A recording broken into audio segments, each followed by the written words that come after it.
The day I realized everyone else was faking it too. I'm standing on stage, receiving an award for Young Entrepreneur of the Year. And all I can think is, they going to figure out I have no idea what I am doing. 500 people applauding. My company just hit 7 figures. Lie, and I'm sweating because I'm convinced tomorrow everyone will realize I'm a complete fraud. Welcome to Impostor Syndrome. Population: 70% of successful people. Albert Einstein called himself an involuntary swindler. Maya Angelou thought each book would expose her as a fraud. Tom Hanks still thinks someone will knock on his door and say the jig is up. Here's the crazy part. The more successful you become, the worse it gets. Success goes up, confidence goes down. Make it make sense. Last year, I grabbed coffee with the CEO of a billion-dollar company. She leaned in and whispered, "I Google basic business terms before board meetings. I'm terrified they'll realize I'm winging it." This woman runs a billion-dollar company. That's when it hit me. We're all winging it. Every single one of us. Neil Armstrong, first man on the moon, felt like he was fooling people when called an expert. But why does our brain do this to us? 3 reasons. First, the Dunning-Kruger effect. The more you know, the more you realize you don't know. Beginners think expertise is a small circle. Experts know it's an ocean. Second, we compare our behind the scenes to everyone else's highlight reel. You see their LinkedIn wins.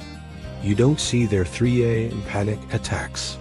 Third, many of us were labeled smart or talented as kids. Now we're terrified that making mistakes will reveal we're not that smart after all. Here's what changed everything for me. A study found 70% of people experience imposter syndrome. Think about that. In any room of successful people, 7 out of 10 feel like frauds. You're not alone. You're in the majority. So how do you beat it? First, understand this. You're not an imposter. You're a human being learning in public. The evidence file. Keep a document of every win, compliment, and achievement. When imposter syndrome hits, read it. Hard to argue with evidence. The power of confession. Tell someone, "I feel like a fraud." Watch how fast they say, "Oh my God, me too." The 5-5-5 rule. Will this mistake matter in 5 days?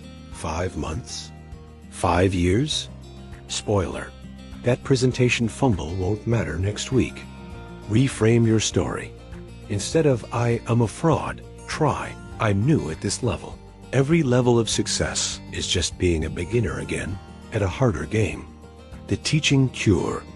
Teach someone 2 steps behind you. You'll quickly realize you know more than you think. The 70% rule. If you're 70% ready, you're ready enough. Waiting for 100% means waiting forever. Here's the secret nobody tells you. Those people you think have it all figured out, they're Googling "what is EBITDA" at midnight too. The difference between you and them isn't competence. It's that they've accepted the discomfort. Michelle Obama said it best. "I still have imposter syndrome. It never goes away." She said this as First Lady, living in the White House. The truth is, imposter syndrome is a sign you're growing. No imposter syndrome means you're playing it too safe. Feel like a fraud? Good.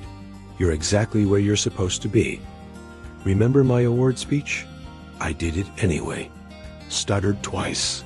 Forgot my main point. And afterwards, 20 people came up to say it was the most relatable speech they'd heard. My imperfection was my qualification. Breaking news. Nobody knows what they're doing? New parents? Winging it. CEOs? Winging it. Presidents? Definitely winging it. The only difference is some people wing it with confidence. So you have 2 choices. Wait until you feel qualified. Spoiler, you never will. Or jump in scared and figure it out as you go. Every successful person chose option 2. Here's my question for you. What would you do if you knew everyone else was faking it too? What opportunity would you take? What job would you apply for? What business would you start? What idea would you share? Comment one thing imposter syndrome has stopped you from doing. Then go do it this week. Because here's the truth that changes everything. Success isn't about feeling qualified. It's about taking action despite feeling unqualified. Maya Angelou wrote 11 books feeling like a fraud. Thank God she didn't wait to feel legitimate. Tomorrow morning, look in the mirror and say, I am figuring it out as I go. And that's enough. Because it is. You're not an imposter. You're human. Welcome to the club. Subscribe if you're ready to succeed scared.